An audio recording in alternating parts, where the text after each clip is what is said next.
Welcome back to Silent Hill, and now that we've walked out the other side of the boat, we get to explore a Final Fantasy XIII hallway filled with monsters. Land ho. We never left shore. Well, I mean, the lane's there, then, technically. And we're walking away from it, onto the docks. So Harry thought he was setting sail, but he just looked out his window and someone was just holding a drawing of the ocean and waving it back and forth. Yeah, just Harry standing at the wheel doing his best Steamboat Willie. Yeah. I wasn't kidding when I said this was a Final Fantasy XIII hallway, though. I mean, I know that that's not necessarily a design problem in this case, because the real problem with Final Fantasy XIII was that every level was that kind of hallway.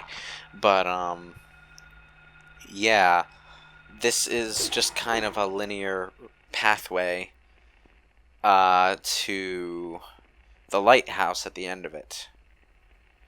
Lighthouse? Surely I'd be able to see it from here. Well, it's not on. So I'm going to go visit the Currys then? Huh? Aquaman reference. No, you see, the lighthouse isn't on because the Ampharos is sick. So we had to go to Cianwood to get the medicine. And then you're going to get fucked by Chuck. Shame on you, Ryan, thinking anyone would get an Aquaman reference. He's right. He I'm is sure right. some people will, though. Yeah, you. Yeah, nerds. Nobody else.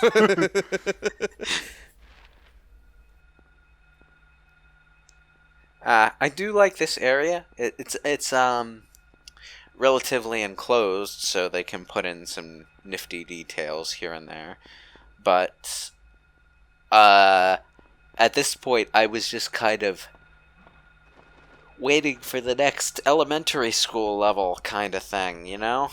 The next big explorable dungeon, and it didn't happen.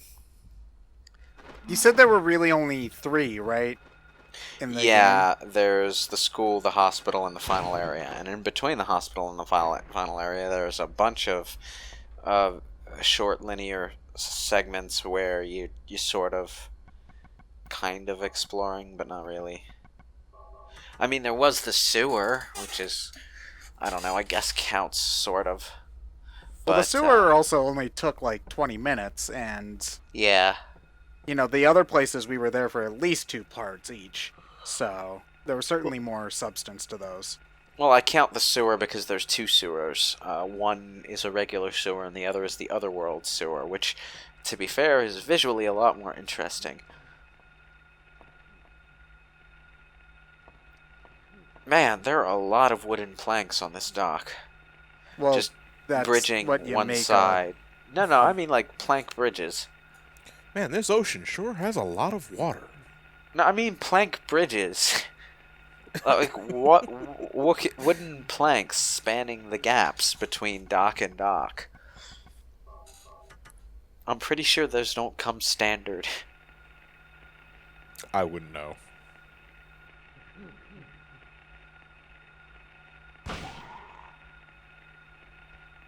Point blank. I will say that the guns aren't the most satisfying guns to use that I've ever seen in a game. They just kind of Well- oomph rather than an actual pop. Well, combat seems to not be the point in this kind of game. Yeah, I know. It's It just might. That's something you could do on purpose if you don't want the guns to feel. Oh, it's not Good. something they do on purpose. The guns feel fine in the other games. It's just Okay. kind of a If they really want shortfall to do it here. on purpose, they just give you Nerf guns. Or Well, I don't think that would fit the horror psychological, unless if there's some sort of symbolism to it, like how a child plays at masculinity without truly understanding the consequences of having a weapon that could end someone's life. Wow, I pulled that straight out of my asshole, man. I've been in way too many. That was pretty deep, Ted. Are you talking about yourself? Is that your Silent Hill? Is No, everything- maybe no. I was going to say, someone's written too many English papers. Yeah. Hey, but that wasn't bad though. You know. No, that worked pretty well. I was sort of getting harried by a flying enemy there that I couldn't see where it was. Ugh. Fuck you for dealing me so much damage. Oh look, a first aid kit. How Yeah, convenient. but you still have a warehouse of energy drinks in your pocket, though. You know, but you hate using them. It depends on how many I have. If I have like a surplus, How many then do you have? whatever. I know that you have an unlimited inventory in terms of individual types of objects, but is there a limit to how many like energy drinks you can hold? Or I don't know. Probably something like 99, Okay. which you're not getting close to. Okay, because I know that it's actually weird. I know that in like the Castlevania Metroidvanias, like you have a limit of 9 for stuff, but technically you can hold more. It's just that the game caps that at 9, so if you glitch the shop, which is really easy to do in many games, you can hold like basically infinite amounts of potions. So, I have no idea why I was shooting regular enemies with a shotgun in this area. But I was. Was the shot? Do you have a? Is the shotgun one of the better weapons in this one? Because I know it's usually pretty good in Resident Well, yeah, Evil. it's a good weapon. I mean, if you don't have the rifle, it's the best weapon.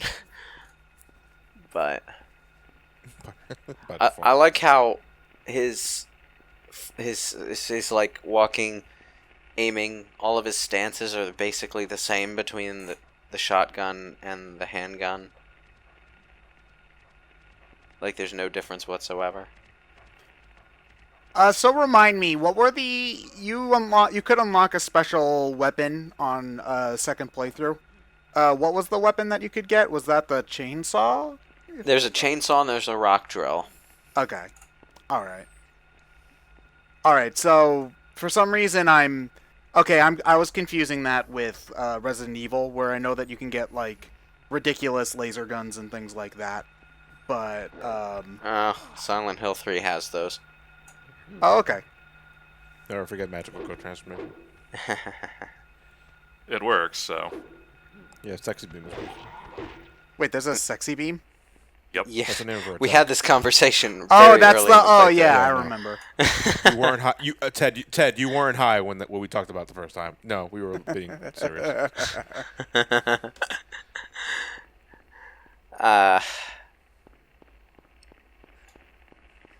Almost there. Damn these flying enemies!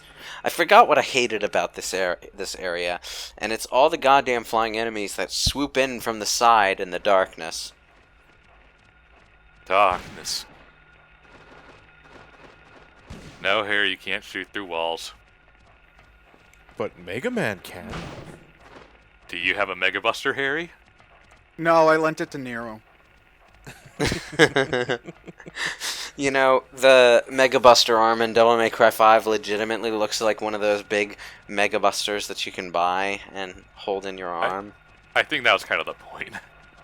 So is that like a weapon you can unlock, or is that like one of his? It's a pre-order bonus. Oh, okay. Or, sorry, I think it's a special edition bonus. Yeah, it's a special edition bonus, deluxe edition, whatever. I think you have to buy it from the shop if you don't want to pre-order the game, which is causing a lot of strife. Oh yeah, because that game has microtransactions and stuff, and people are getting pissy about it. Well, they should. Microtransactions have no business being in a full-price game. On the other hand, if Devil May Cry 4 special edition is anything to go by, they're basically just cheat codes that you can pay for. So, like, meh. Still, back in my day, you could just use cheat codes. Why do I have to pay for them all of a sudden? I don't like it, but I don't care. It's not gonna impact It's a- the game for those who don't want them. So, fuck it, I say. It's, I'm not. You see, I'm the kind of wishy-washy person who would say I'm not going to say that there would never be a case where there should never be microtransactions in a full-price game, because what if somebody makes a really cool idea for it or whatever? Like, is it likely? Probably not, but it could happen. So, like, so yeah, that's just me being, I just feel like people are a little bit too knee-jerky about microtransactions. Because everyone... I think they have every right to be at this point. Yeah, but, like, knee-jerky. Specifically, whining about their... I'm going to assume I have a point, and I'm going there. I need to actually be able to say my sentences, though. Okay. And this is Electronic Arts, and you know how loath I am to actually defend anything Electronic Arts has ever done, right? But, like, people got on, like, the UFC 3's case for having microtransactions in it, as if it was some new thing that EA was just now doing, when it's really the same collectible card side mode thing that they've had in their sports games for years and years. And I'm just like, okay, well, why are you acting like you're only just now noticing? Because sports games aren't real games, Lewis. Which I'm saying that jokingly, but that is an attitude that a lot of people have. Like, I know Yeah. that. Unfortunately, it's getting to the point where they're not real games because progression is being tied towards My this point, though, is that people microtransactions. were bashing the game for the microtransactions without even looking up what the microtransactions were. And what they are is an isolated mode which you don't even have to touch and which has no effect on any other mode in the game. So, like, yeah, okay, if you want your collectible card sports card side mode with its stupid collectible team mechanics, okay, go for it. If not, then we'll play the other modes. There's plenty there, you know? Except in a lot of games, they tie progression or they make Yeah, in a progression lot so of games, but not the one that these people were complaining about, which they would know if they had actually done even 5 minutes of research on the subject. Then why are you putting them in there at all? Because that's kind of an EA Sports tradition that's been around for a long time. No, I'm just talking about the idea of microtransactions in paid games in general. Because my brothers find that card thing fun, like in the FIFA and stuff. I don't know anything about it, but they enjoy that mode. So This is a bit of a gaming history thing, but okay, microtransactions in games sort of started with this little side mode. Well, it might not necessarily be the first thing, but it was one of the earliest things, where there's this sort of side mode in EA Sports games. I forget what the name of it is called, but basically it was based on the concept of collectible cards, which, you know, are kind of a sports fan thing. So, you know, at that point in time, it wasn't really common to have what we call microtransactions today in games. And I'm not saying I particularly like the idea, but it made sense to have this mode that's there to cater to people who like to, you know, drop money on sports cards every now and then and see what people they get. That's, you know, it's fine. I get it.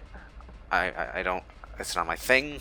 I get it, and it doesn't really intrude on my fun with any other part of the game, so have at it, I suppose. It's when microtransactions become intrusive to the flow of the game that it gets me, like Battlefront 2, before they sort of... have they properly fixed the balance of that yet?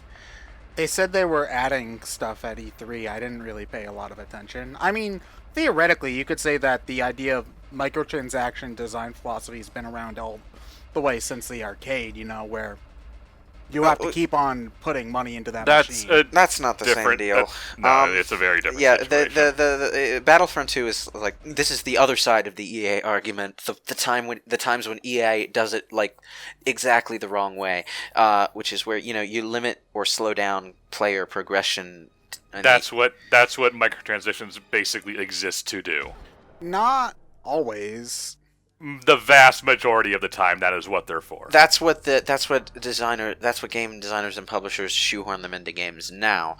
But the mode, the stupid sports card mode, or indeed the microtransactions in DMC4 Special Edition, which is what I'm basing my thoughts on the DMC5 microtransactions on, they don't slow you down in any way. Well, you couldn't change it in DMC4 because we already had the base game to deal with. They actually did change it. You actually, can. They changed the progression.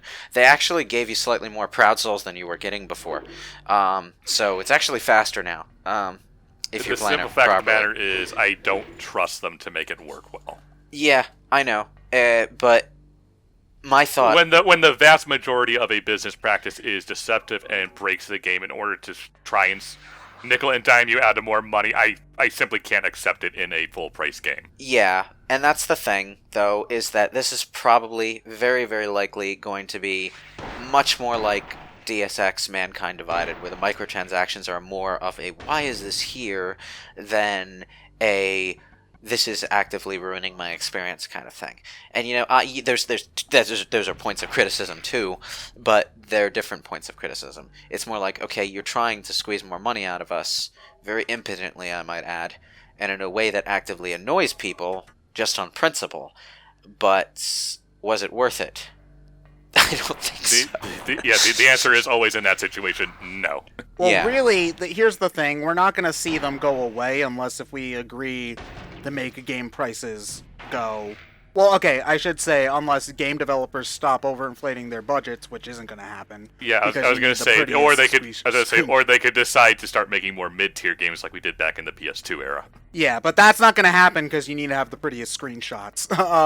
So I think that if we want to have less of that, we might have to be okay with paying $70 a game instead of 60. Otherwise, you make up the rest with microtransactions. Yeah, I think Ninja Theory has a good idea going with their philosophy for Hellblade: Senua's Sacrifice, if you remember that. Oh, jeez. Or you may just have to kind of figure out what basically movies do with their blockbuster situation. Very rarely do the big budget summer movies fully make back their money between the production costs and advertising. Yeah, But they because get advertising people is like into- almost as much as the budget Yeah. of the movie itself. It's very rare. They'll usually try to make around even. However, those get people into the theaters. They get people to actually go to things. Now, what you do is you make up that money with smaller pictures. That's why you always see comedies, because those cost like $5 million to make. They cost like nothing to make, but they can fund those bigger projects because they say, oh, we'll get these people into the theaters. They'll see all these comedies. They might want to go see them. Only in Hollywood could $5 million be nothing. you know what I mean, though. Just saying. But yeah. So gaming might have to figure out a way to do something like that where, okay, maybe your God of War doesn't inherently make you much money, but it gets people to buy your system. Yeah, and that's where all the, $15 Thinking PSN long-term games instead are. of short-term. Honestly, Yeah, the pretty only much company saying. I can think of that's been good at that's Nintendo. Really, Yeah. where you have your Smash Brothers and your Mario Kart. Sony is very off and on about that. They sometimes do it right, sometimes not. Yeah. But this tangent got away from us, which is good because we're in the sewers again. But my point is not so much that people shouldn't complain about the microtransactions, but maybe that when we do complain about them, we should keep our complaints specific. Well, at least the severity of our complaints specific to the individual situation. Oh, hi, it's a mumbler. Instead of just making blanketed statements. Yeah, these are the enemies that replace the Grey Children in the European version of the school. Are they harder because they're later in the Not game? really. They're pretty Okay. much the same enemy, functionally Okay. speaking. Yeah, but what do they think of microtransactions? They love them because it lets them get new dances in Fortnite. Well, a game like Fortnite is free, so they kind of Yeah. have to make money somehow. But there are, I find it funny where there's things like buy our Samsung Galaxy S whatever, and you can get 10,000 free V-Bucks, and I'm like, wow, okay. I would never buy a phone because I'm going to get in-game money. That's like Well, buying a credit card so that you can get a 2-liter bottle of soda. yeah, Then again, you're not the demographic they're trying to sell that promotion to. yeah. Yeah, On the other hand, though, the Samsung Galaxy line is generally a pretty good line of phones, so Well, they're not the Hashtag iPhone, not so mad. they're Oh, automatically except better. for that one that had exploding problems, but we don't talk about that one. Except for the one that keeps catching on fire. What was that? The 6 or the 7? The 7, I think it was. Yeah. And we're up to 9 now, so. Yeah. It was such a weird problem though, and it was only the basic 7 model too. Well, that doesn't surprise me that the cheaper model would be more likely to have. The Well, hardware it's less failure. it's less a cheaper thing. There's different Galaxy models for different needs. There's like the regular slim phone. There's the one with the edge of the screen that you can slide your finger along. That's the Edge model. There's the Fit model and the Plus model, which is larger. Well, I think I'm getting that right. In any case, it's less that one version of it is actively any worse, and more like they have different specifications for different people with different lifestyles. So. Oh, God, these plant things are getting really old. They don't. They look like. Oh God. Like for some, like I looked at them out of the corner of my eye and I saw the Battletoads somehow. I have no idea where that came from, but they certainly don't look like plants. Well, I think plants because I think hanging vines, but I'm not really sure what they are. Maybe they're lizards. Huh, it died before I could kick it. Now I feel unfulfilled. It's like mole men. Huh? Yes. Old monster gets hit in groin by football by Harry Mason. Very basic, yeah. So that's where that gag in New Ghostbusters came from. All along, it was this guy to blame. So are you talking about... Oh, wait, no, that's the real Ghostbusters, sorry. I was The gonna... real Ghostbusters, which is ironically made out of animation. Yeah, but you see, it's like a lot of the cartoons from that era was like the new Adventures of Winnie the Pooh or the real Ghostbusters, as if. Well, to be fair, the real Ghostbusters actually stems from a copyright issue. I know that one, but it's just like, why do you have to call them the new Adventures of Winnie the Pooh? Well, kids. The same not- reason we have to call it New Super Mario Brothers. The reason they did that is because like they were actually a new series in an existing show that was already a show to begin with. So you got like the New Adventures of Johnny Quest, and then the Real Adventures of Johnny Quest, because there was already a Johnny Quest. And it was I get that, Why but is it why always not just new? I call was it like, when are season we 4 gonna- or whatever? Yeah, or when are we going to get the refurbished Well, Adventures you of didn't Johnny call Quest? it season 4 because it wasn't connected to the old show. It wasn't even done in the same art style or by the same people. So it was more like New 52. That's that's the perfect comparison. It was a series reboot. Self-contained into its own universe, but still utilizing the same spirit and properties and all of that junk. But when I said New Ghostbusters, I was referring to the movie. To the movie, technically, it's called Answer the Call now because they changed the title. I feel like a lot of the. You know what? Actually, I'm gonna take that back. People probably would have bitched about it even if they didn't give it a subtitle to start with or whatever. But Oh, You know, maybe, but they it also probably wouldn't have been wouldn't as have harsh. helped that much. Because is it's one- like Sonic the Hedgehog or Tomb Raider. You're given this thing the title of the original, as if you want to replace it. Well, you got some damn big boots to fill, young man. In any case, we're still seeing that burned up body strung up in the background all over the goddamn place. That's It's pleasant. gotten kind of old. I've seen it like 5 times. The shock value's worn off town. Oh, well, what if the burnt body now had its face ripped off too, huh? It was already burned. I couldn't see it to begin with. So at the end of the sewers here, you just find random carousel horses, like, dumped in the water. I'm like, okay.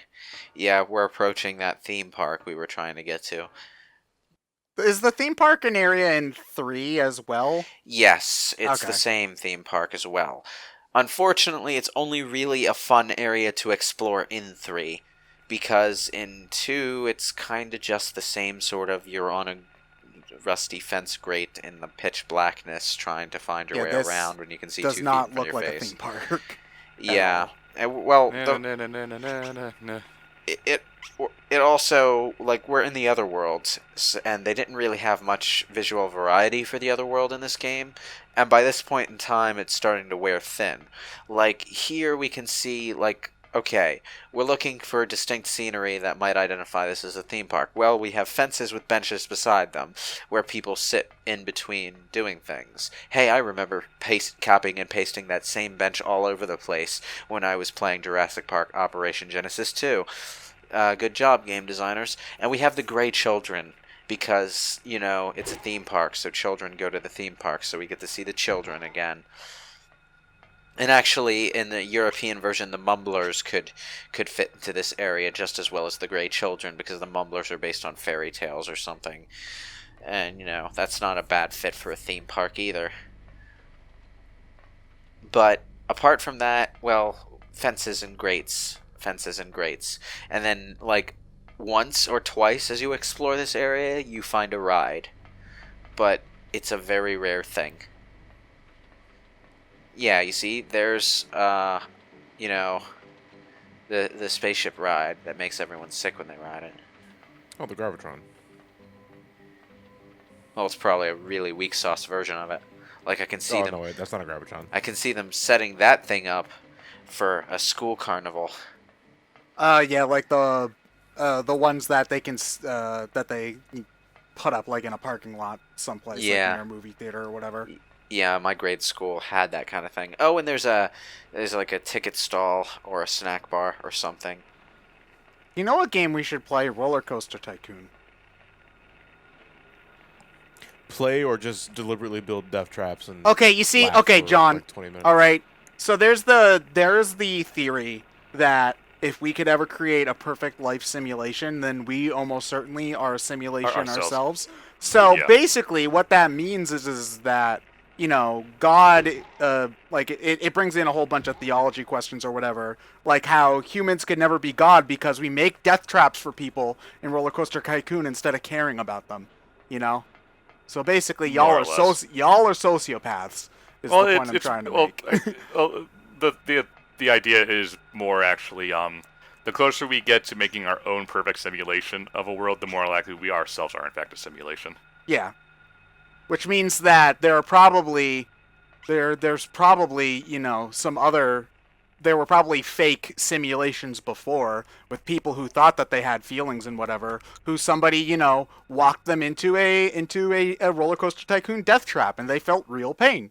And you're doing that now to some I don't We are, know. in fact, a simulation would insinuate that only a perfect world would be something created, not by. Wait, what's the logic?